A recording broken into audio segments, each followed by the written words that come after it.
points are all scored on time. The top seeded teams are in Section 3, which will be next. But we have seen teams come here and improve greatly on their times and perform better than their season best. It's Texas A&M in 3, Longhorns in 4, Aggies in 5, and Kentucky Wildcats out on the outside in lane 6. Talking to Dwayne Ross, North Carolina A&T's head coach, he said that he has only been able to run his A-team, his absolute best guys, one time this season. They went out there and got an easy qualifier, but for North Carolina A&T, this is Marcavis Jackson, just a freshman for the Aggies.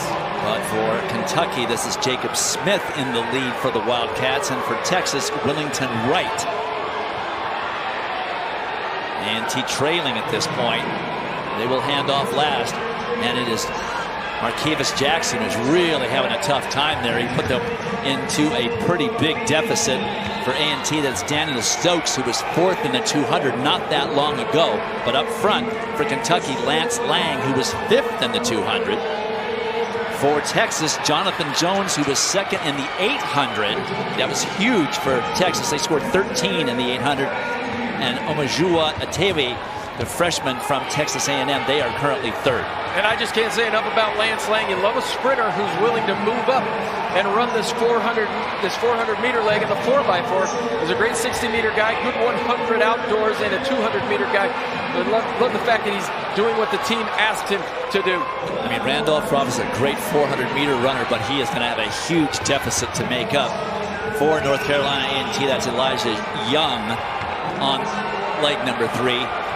Now the Longhorns up front as Kentucky challenging.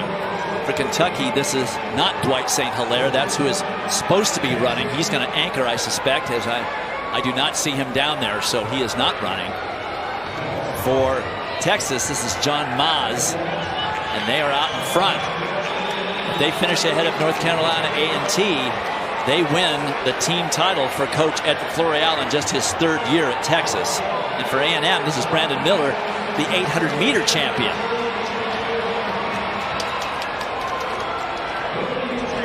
Texas gets the stick first. It is Brian Herron, the freshman, on anchor. A&M 2nd with Emmanuel Bamidele on anchor. For Kentucky, I think it's Brian Faust. And way back is Randolph Ross, who ran the 3rd fastest indoor 400 ever earlier, but he's got a huge deficit to make up to a bunch of people who can run fast.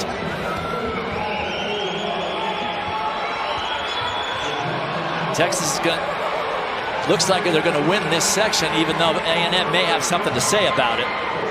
But Randolph Ross doing everything he can, but he just can't bring his Aggies up from 4th place in this section. It is going to be Bamidele of A&M winning the section for the Aggies. Texas finishing 2nd, but it's the fact that Texas finishes so far ahead of North Carolina A&T that matters. 3:04.16 for A&M. That establishes the time to beat for the teams in section number 3.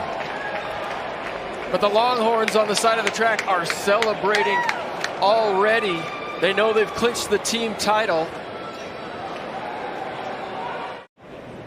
Section 3 of the men's 4x400 relay. These 4 teams have the fastest seed times coming into these NCAA championships. From the inside, it's Arkansas, then Georgia, then Florida, and then Iowa on the outside.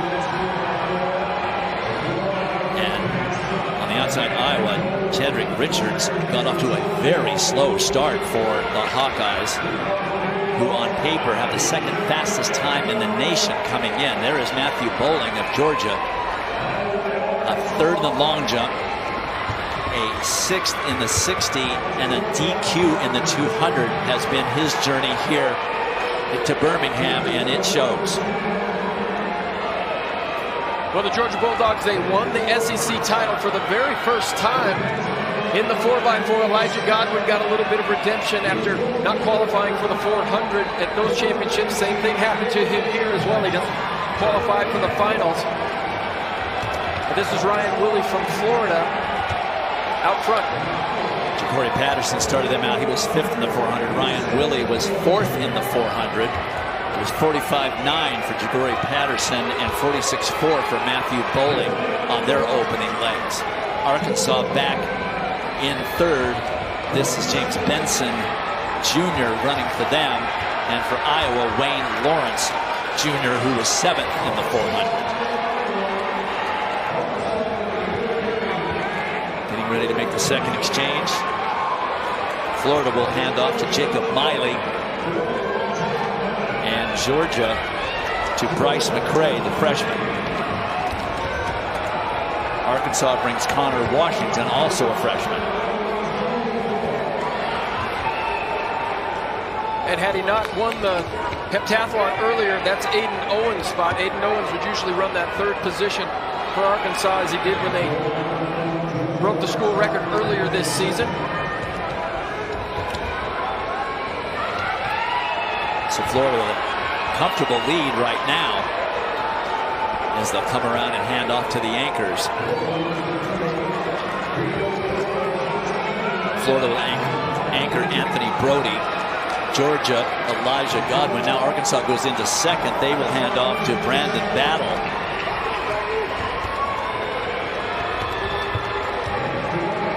But it is all Florida at this point. 46.2 for Jacob Miley of Florida on that third leg as Elijah Godwin brings the Bulldogs back into second. But that's just too much real estate to make up. There's the bell. And we see Iowa way in the back there out of picture, but they had the second fastest 4x4 time coming in this season. But because they were out of the team title, looked like they made some changes to their lineup.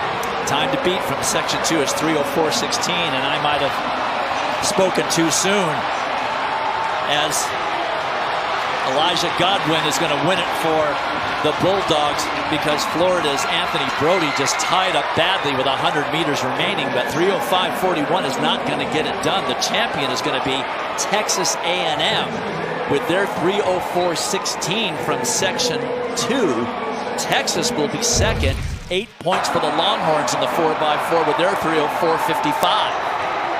Well, and you can see some of these teams here in section 3 did not run all of their best people because the team title had already been settled. But a good effort by Elijah Godwin to finish these championships. So the seeded teams make some changes, and it makes a difference in who wins overall. A&M, who really is a matter of pride this 4x400, wins it overall. Texas gets second. Kentucky ends up third.